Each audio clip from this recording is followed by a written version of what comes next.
नमस्कार साथियों, मैं रामराज प्रजापत स्वागत करता हूं आपका अपने YouTube चैनल राम की पाठशाला में। दोस्तों, आज मेरा आप सभी को बहुत बहुत प्यार भरा नमस्कार। साथियों, आज मैं बड़ा उत्साहित हूं कि मैंने जो अच्छा काम स्टार्ट किया है, नेक काम स्टार्ट किया है, उसमें आप लोगों का मुझे बराबर सपोर्ट मिल रहा है। बहुत अच्छा प्यार और स्नेह आपका मुझे मिलता हुआ जा रहा है, तो इस वजह से मैं अति प्रसन्न हूँ दोस्तों। और होना भी चाहिए। जो कोई किसी प्रकार का कोई नया काम स्टार्ट करे और वह अच्छा काम हो, किसी को उसका बेनिफिट मिल रहा हो, तो उसको लोगों को क्या करना चाहिए, उसको ज़्यादा से ज़्यादा सपोर्ट करना चाहिए। इसलिए दोस्तों, मेरे को आपसे बहुत बहुत बढ़िया प्यार मिल रहा है, बहुत अच्छे कमेंट मिल रहे हैं, और केवल थोड़ी सी कमी यह है कि आप लोग जो है वो अपनी लाइव क्लास से नहीं जुड़ पाते हैं। तो दोस्तों, ये थोड़ा ध्यान रखें। रोजाना मैं 9 बजे जो क्लास लेके आता हूँ, 9 बजे की क्लास में आप 9 बजने का टाइम फिक्स रखा करो। और ऐसा कोई यूं भी नहीं है कि भाई बहुत लंबी वीडियो होती हो, बहुत लंबी क्लास चलती हो। जी नहीं, यहाँ पे कुछ मैं 15-20 मिनट से ज़्यादा वीडियो नहीं बनाता हूँ। 15-20 मिनट के लगभग ही अपनी क्लास चलती है। 20-21 मिनट की हो जाए। कल की क्लास अपनी लगभग 22 मिनट के समथिंग हो गई थी। तो इतनी सी क्लास अपन बना पाते हैं जिसमें आपको बहुत अच्छी बातें, बहुत अच्छी जानकारी, बहुत गुड नॉलेज आपको मिलती है।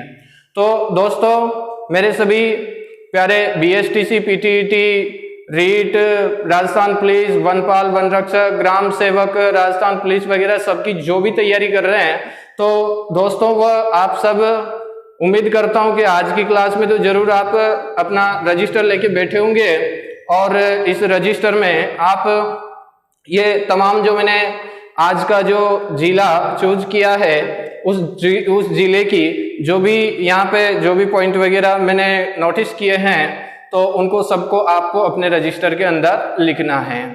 तो देखिए दोस्तों, मैं बता दूं आपको कि अभी मैंने जो ये चैनल है, इस चैनल को लगभग 3-4 दिन से ही मैं सक्रिय हुआ हूं इसमें, और मुझे अपने आप को बहुत अच्छा कॉन्फिडेंस महसूस कर रहा हूं। बहुत आपके सामने बहुत अच्छे से अच्छे मजबूती के साथ में आपके सामने आ रहा हूं। मैं आपको रोजाना क्लास लेके मुझे भी बहुत अच्छा लग रहा है, और उम्मीद करता हूं आपको भी बहुत अच्छा लग रहा होगा।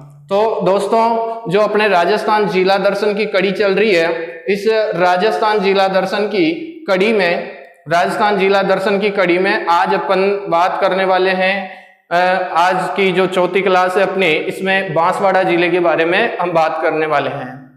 तो दोस्तों, जो अपने पहले अजमेर जिले के बारे में पढ़ लिया है, अलवर जिले के बारे में पढ़ लिया है, इसके अलावा कल अपन ने 12 जिले के बारे में भी बात की थी, और कल की भी बहुत अच्छी क्लास रही थी। मैंने बाद में उसको जब देखा तो बहुत अच्छी क्लास थी।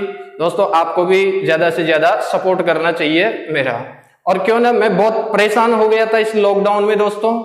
इस लॉकडाउन में मैं बहुत ज्यादा परेशान हो गया था। परेशान इसलिए हो गया था, मैं ही क्या हो रहा हूँ, सभी परेशान हो रहे हैं इस लॉकडाउन में। करे तो क्या करे, कैसे कमा के खाए। ऑफलाइन कोचिंग पढ़ाते थे कंपटीशन की पहले, लेकिन अब वो भी सरकार ने बंद कर दिया। लॉकडाउन लग गया, जैसे 2-5-7 दिन निकले तो मेरा तो दिमाग बहुत गर्म होने लग गया कि करे तो क्या करें। बार बार मोबाइल में टाइम पास करें तो ये भी अच्छा नहीं लगता कि यार ये खराब चीज है। लेकिन अचानक जो ज्यादा से ज्यादा परेशान होता है या चिड़चिड़ा बन जाता है, तो उसके सामने कुछ ना कुछ मौके आते हैं। तो इन मौकों का अपन को फुल फायदा उठाना चाहिए, और मैंने इसी प्रकार से इन मौके को छोड़ने का इस बार कोई गलती नहीं की है। पिछली बार के लॉकडाउन में भी मैंने सोचा था, लेकिन मैंने सोचा कि कुछ दिनों के बाद में वापस खुल जाएगा अपना काम, बिजनेस वगैरह सब कुछ वापस चल जाएगा। तो दोस्तों, इस बार मैंने वो गलती नहीं दोहराई है, क्योंकि हो सकता है कितने महीनों तक ये लॉकडाउन लग जाए। बीमारी जिस प्रकार से बढ़ रही है, अब आजकल तो मेरे को इसी बिजनेस के साथ लगा हुआ हूं मैं, न तो मेरे को कोरोना का मालूम कि कोरोना का क्या हो रहा है। कई सारे तो अभी भी दिन रात कोरोना में उलझे हुए हैं कि यार कोरोना का इतना हो गया, भेजेंगे मैसेज व्हाट्सएप पे, इनमें आज कोरोना ये पहुंचा, आज ये हुआ, आज ये हुआ, आज तक के उस एंकर की मृत्यु हो गई, आज ये हो गया, आज वो हो गया। तो इस प्रकार की जो बातें हैं उनसे अपन को कोई फायदा नहीं मिलता है। इसलिए मैंने अपना जो बिजनेस है उसको स्टार्ट किया है और मैं आपके सामने ये बीएसटीसी की जो class, BSTC, PTT, Rajasthan police, Rajasthan GK common, सभी के अंदर ये सारे बिंदु जो है वह पूछे जाने वाले हैं। तो दोस्तों आज हम बात कर रहे हैं बांसवाड़ा जिले के बारे में, जिसको 100 द्वीपों का शहर कहा जाता है। क्या कहा जाता है? बांसवाड़ा को 100 द्वीपों का शहर कहा जाता है। 100 टापुओं का शहर या 100 द्वीपों का शहर इसको कहा जाता है। ये भी बहुत बार एग्जाम के अंदर पूछा हुआ है। तो दोस्तों इसको आप नोट करते हुए चले, बांसवाड़ा को क्या कहा जाता है? 100 द्वीपों के शहर के नाम से इसको जाना जाता है। दोस्तों बहुत अच्छे से जानकारी मैंने यहाँ पे सजाई हुई है और इनको एक एक को आप अपने रजिस्टर के अंदर नोट करते हुए चले। यहाँ पे जो बांसवाड़ा जिला है ये फेमस है त्रिपुरा सुंदरी जो माता जी का मंदिर है। ये सिंह पे सवार एक माता जी है जो भगवती है और अष्टादश भुजाओं वाली है। कितनी भुजाओं वाली? 18 भुजाओं वाली है। इसको तरतई माता के नाम से भी जाना जाता है और ये जो है यहाँ पे पांचालों की कुल देवी मानी जाती है। तो दोस्तों आप ध्यान रखें, ये बांसवाड़ा जो है ये त्रिपुरा माता जी के लिए, त्रिपुरा सुंदरी माता के लिए बहुत प्रसिद्ध है, इसलिए इसको भी आप नोट कर लीजिए। ये प्राचीन शक्तिपीठ मानी जाती है, प्राचीन शक्तिपीठों में इसकी गिनती की जाती है। तो त्रिपुरा माता जी हो जाएगी जो सिंह पे सवार है और भगवती अष्टादश भुजा की मूर्ति है ये, तो इसके लिए प्रसिद्ध है। यहाँ पे दोस्तों आपको क्षेत्रफल, जैसा कि अपन सभी जिलों में बात करते हुए चल रहे हैं, क्षेत्रफल आपको ध्यान रखना है 5037 वर्ग किलोमीटर है। कितना है? 5037 वर्ग किलोमीटर यहाँ का क्षेत्रफल है। इसके अलावा यहाँ की जनसंख्या के बारे में हम बात करें तो यहाँ की जनसंख्या है 17.97 लाख। कितनी जनसंख्या है? तो 17.97 लाख यहाँ की जनसंख्या है। यहाँ के घनत्व के बारे में हम बात करें तो यहाँ का घनत्व है दोस्तों 399। कितना है? 399, यानी कि यहाँ प्रति वर्ग किलोमीटर क्षेत्र के अंदर 399 लोग निवास करते हैं। जबकि यहाँ का लिंगानुपात है दोस्तों 980, अर्थात 1000 पुरुषों पे 980 स्त्रियां हैं। यहाँ का लिंगानुपात ठीक है दोस्तों। आप भी बांसवाड़ा में जाके बस जाइए अगर आपको दुल्हन लेनी है तो यहाँ का लिंगानुपात कितना है? 980 यहाँ का लिंगानुपात है, अर्थात 1000 पुरुषों पे 980 यहाँ पे स्त्रियां हैं। ठीक लिंगानुपात है। साक्षरता थोड़ी डाउन है यहाँ पे, 56.37% यहाँ पे साक्षरता है। लेकिन अब मेरे को एक बात ये समझ में नहीं आती है, आपको भी नहीं आती होगी कि यार इतनी कम साक्षरता होते हुए भी ये यहाँ पे जो लिंगानुपात है वो इतना बढ़िया है, जबकि जहाँ पे साक्षरता ज्यादा पाई जाती है वहां पे स्त्रियां कम पाई जाती है। ऐसा क्यों? और फिर सब सरकारें वगैरह सब प्रयास करती रहती है बेटी बचाओ बेटी पढ़ाओ, बेटी बचाओ बेटी पढ़ाओ। तो यहाँ पे बिना थोड़ी जो साक्षरता कम है वो तो बेटियों को ज्यादा बचा रहे हैं, अर्थात यहाँ पे 980 लिंगानुपात है। जबकि जिन जिलों का साक्षरता दर ज्यादा है वहां पे लिंगानुपात अपन को थोड़ा कम देखने को मिलेगा। तो ये भी एक अलग टाइप की बात है कि लिंगानुपात 980 है जबकि यहाँ की साक्षरता 56.37% है। दोस्तों ये जो बांसवाड़ा जिला है ये आप राजस्थान का मैप देखोगे तो उस राजस्थान के मैप में सबसे दक्षिण में पड़ेगा, सबसे दक्षिणी जिला माना जाता है। तो राजस्थान का सबसे दक्षिणी जिला हो जाएगा बांसवाड़ा। और यहाँ पे क्या है? बांस के जंगलों की बहुतायत है, बहुत ज्यादा मात्रा में यहाँ पे किसके जंगल पाए जाते हैं? बांस के जंगल बहुत ज्यादा पाए जाते हैं, जो विश्व की सबसे लंबी घास मानी जाती है। बांस को क्या माना जाता है? इसको घास का दर्जा दिया गया है और ये पूरे विश्व की सबसे लंबी घास मानी जाती है। तो बांस के जंगल सबसे ज्यादा कहाँ है? बांसवाड़ा में है। इसके अलावा दोस्तों बांसिया भील को जगमाल के द्वारा मार दिया गया था। किसको? बांसिया भील को, जो यहाँ पे बहुत फेमस था। बांसिया भील को जगमाल के द्वारा मार दिया गया और उसके फलस्वरूप इस क्षेत्र का नाम क्या हो गया? बांसवाड़ा हो गया। क्या हो गया? बांसवाड़ा। किसको मारने के पश्चात? बांसिया नाम का जो भील था, इस भील को किसके द्वारा मार दिया गया? तो जगमाल के द्वारा मार दिया गया और इसको मारने के पश्चात ही इस क्षेत्र का नाम क्या हो गया? इस बांसिया भील के नाम से बांसवाड़ा इसका नाम हो गया। दोस्तों कुछ और मैंने यहाँ पे बिंदु लिखे हैं जिनको ध्यान रखें आप, मैग्नीज के उत्पादन की दृष्टि से ये प्रथम जिला है राजस्थान का, मैग्नीज के उत्पादन की दृष्टि से। मैग्नीज जो खनिज है अपने, जिसको लोहे के साथ मिलाया जाता है और लोहे को मजबूत बनाया जाता है, तो उस मैग्नीज के उत्पादन में ये हमारा बांसवाड़ा जिला प्रथम है। दूसरी बात, राजस्थान में सबसे ज्यादा केले का अगर उत्पादन होता है तो वो हमारे बांसवाड़ा जिले में होता है, तो ये भी आपको ध्यान रखना है, केले का सर्वाधिक उत्पादन बांसवाड़ा में होता है। देसी मुर्गियां सबसे ज्यादा, देसी मुर्गी, कौन सी मुर्गी? देसी मुर्गी। तो देसी मुर्गी यहाँ पे सबसे ज्यादा पाई जाती है, देसी मुर्गियों की संख्या सबसे ज्यादा यहाँ पे, जबकि माही बजाज सागर बांध यहाँ पे है। माही बजाज सागर बांध जो राजस्थान का सबसे लंबा बांध है, 3109 मीटर इसकी लंबाई है, और ये माही नदी पे बांसवाड़ा शहर से लगभग 20 किलोमीटर की दूरी पे बोरखेड़ा नामक गांव के पास में बनाया हुआ है, और ये राजस्थान का सबसे लंबा बांध है, जो आदिवासी क्षेत्र की सबसे बड़ी नदी घाटी परियोजना है। तो दोस्तों, आपसे अगर पूछ लिया जाता है एग्जाम के अंदर कि आदिवासी क्षेत्र की सबसे बड़ी परियोजना का नाम क्या है, तो आप जवाब देंगे माही बजाज सागर। माही नदी पर है, और ये हमारे प्रसिद्ध स्वतंत्रता सेनानी बजाज जो थे, जमनालाल बजाज, उनके नाम पे ये परियोजना बनाई गई है। कौन सी परियोजना? माही बजाज सागर परियोजना। तो ये पूरे आदिवासी क्षेत्र की सबसे बड़ी परियोजना है। इसके अलावा दोस्तों, आपको ध्यान रखना है, बांसवाड़ा और डूंगरपुर का जो संयुक्त क्षेत्र है, बांसवाड़ा और डूंगरपुर पास पास में है, तो ध्यान रखना है, बांसवाड़ा और डूंगरपुर का क्षेत्र क्या कहलाता है? संयुक्त रूप से वागड़ कहलाता है। और यहाँ पे प्रमुख भाषा कौन सी बोली जाती है? तो यहाँ पे वागड़ी भाषा बोली जाती है। कौन सी भाषा? वागड़ी भाषा। तो आपको ध्यान रखना है, बांसवाड़ा और डूंगरपुर को संयुक्त रूप से वागड़ के नाम से जाना जाता है, वागड़ क्षेत्र के नाम से, और यहाँ पे प्रमुख भाषा जो बोली जाती है वो वागड़ी भाषा बोली जाती है। इस जिले की अगर हम सीमा के बारे में बात करें, तो इसकी सीमा उदयपुर से, डूंगरपुर से और प्रतापगढ़, इन 3 जिलों के साथ में लगती है, उदयपुर, डूंगरपुर और प्रतापगढ़ के साथ में।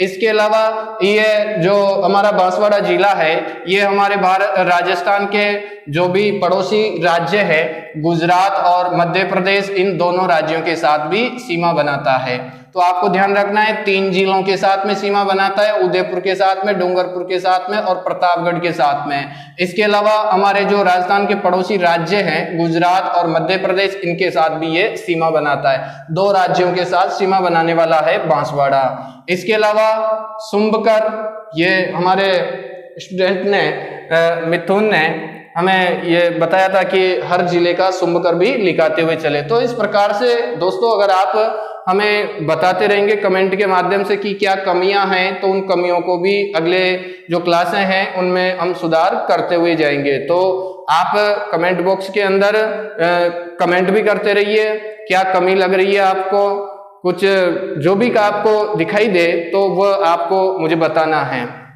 तो दोस्तों, यहाँ का जो सुंबकर है वह सुंबकर जलपीपी है। क्या है? यहाँ का सुंबकर जलपीपी है, जो एक प्रकार का पक्षी है। अगर आपको इसको देखना है तो सबके पास बड़े बड़े मोबाइल होते हैं, और ये बड़े बड़े मोबाइल कुछ भी काम के नहीं होते हैं जब तक अपन इनका सही उपयोग नहीं करते हैं। अरे दोस्तों, रोजाना का 1.5 से लेकर 2 GB तक डेटा आता है, और इसके लिए अपन लगभग 84 दिनों में 600 रुपए देते हैं, और इसको अपन फालतू में देते हैं, वेस्ट करते हैं, केवल इससे कुछ भी प्राप्त नहीं करते हैं। तो दोस्तों, इसको जितना हो सके उतना ज्यादा इससे अपन बेनिफिट प्राप्त करने की कोशिश करें। अच्छी क्लासों को देखें, कोई अच्छा अपन को विचारों को परिवर्तन करने वाला अगर कोई है तो उनके विचारों को या उनके मोटिवेशनल को आप सुने, ताकि अपने विचारों में परिवर्तन हो सके और अपना जो कार्य है उसमें मजबूती आ सके, और अपने आप को बढ़िया आत्मविश्वास के साथ सामने ला सके, या अपने जो भी कार्य कर रहे हैं अपन उस कार्य को मजबूती से कर सके। तो दोस्तों, ध्यान रखना है आपको, यहाँ का सुंबकर क्या है? जलपीपी है। क्या हो जाएगा? जलपीपी। यहाँ पे त्रिपुरा सुंदरी, जो यहाँ पे मैंने बात की है, यहाँ पे लिखा है त्रिपुरा सुंदरी का मंदिर है, जिसको तरतई माता के नाम से भी जाना जाता है। और ये किन की कुल देवी मानी जाती है? तो ये पांचालों की कुल देवी मानी जाती है। इसके अलावा दोस्तों, यहाँ पे घोटिया अंबा केलापानी नामक एक स्थल है, जो महाभारत काल का है, और ये महाभारत कालीन बहुत अच्छा रमणीक स्थल है। बहुत शानदार स्थल है जो पांडवों के क्या है वनवास काल में ये शरण स्थली रही है। जो पांडव अपने वनवास काल में जी रहे थे, आपको ध्यान है 12 वर्ष तक ये वनवास में रहे और 1 वर्ष ये अज्ञातवास में रहे। तो दोस्तों ये जो वनवास में निवास कर रहे थे, तो वनवास के समय पे इन्होंने अपनी शरण स्थली बनाया था किसको, घोटिया अम्बा केलापानी नामक जो स्थल है बांसवाड़ा में। और यहाँ पे ही इन्होंने पांडवों ने क्या किया था, भगवान श्री कृष्ण की सहायता से 88,000 ऋषियों को, कितने 88,000 ऋषियों को स्वादिष्ट भोजन करवाया था।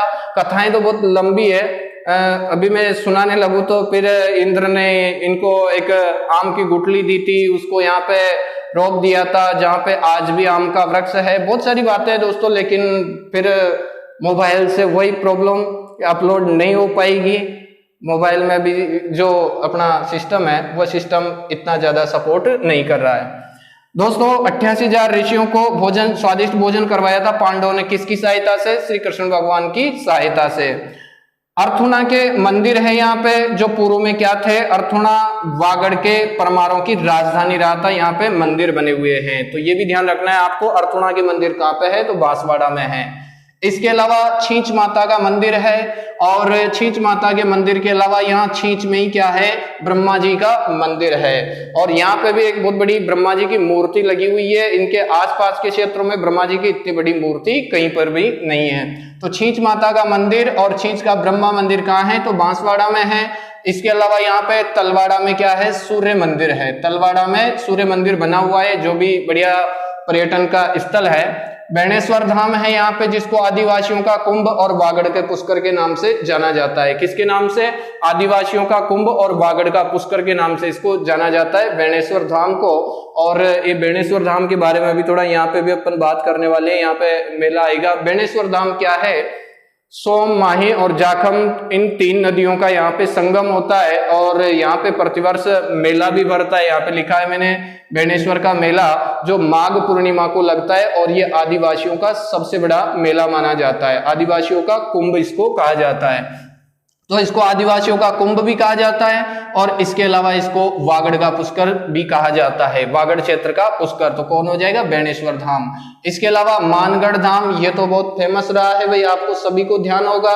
गोविंद गुरु के द्वारा 1500 भीलों को एकत्रित करके अंग्रेजों के शासन में, और यहाँ पे कुछ सभा आयोजित की जा रही थी, जिसमें अंग्रेजों के द्वारा गोलियां चला दी गई थी, और लगभग यहाँ पे 1500 भीलों की मृत्यु हो गई थी। तो इसको वागड़ का जलियांवाला बाग के नाम से जाना जाता है। तो आपको ध्यान रखना है, मानगढ़ धाम कहाँ पे, बहुत बार पूछा जाता है, बांसवाड़ा में है, और इसको वागड़ का जलियांवाला बाग कहा जाता है। इसके अलावा दोस्तों यहाँ पे कालिंजरा में क्या है, जैन मंदिर है। कालिंजरा में जैन मंदिर है, जो हारण नदी के किनारे पे है। कौन सी नदी के, हारण नदी के किनारे पे है। और ये प्रथम जैन तीर्थंकर जो थे वह ऋषभदेव या आदिनाथ, इन नामों से जिनको जाना जाता है। जैन धर्म के प्रथम जो तीर्थंकर थे ऋषभदेव जी, उनके नाम से ऋषभदेव जी भी कहा जाता है, आदिनाथ जी भी कहा जाता है, वृषभनाथ के नाम से भी इनको जाना जाता है। तो इन ऋषभदेव जी का यहाँ पे मंदिर बना हुआ है। इसके अलावा बांसवाड़ा में अगर झील पूछे, तो बांसवाड़ा में एक झील है, डाइलाऊ झील। कौन सी झील,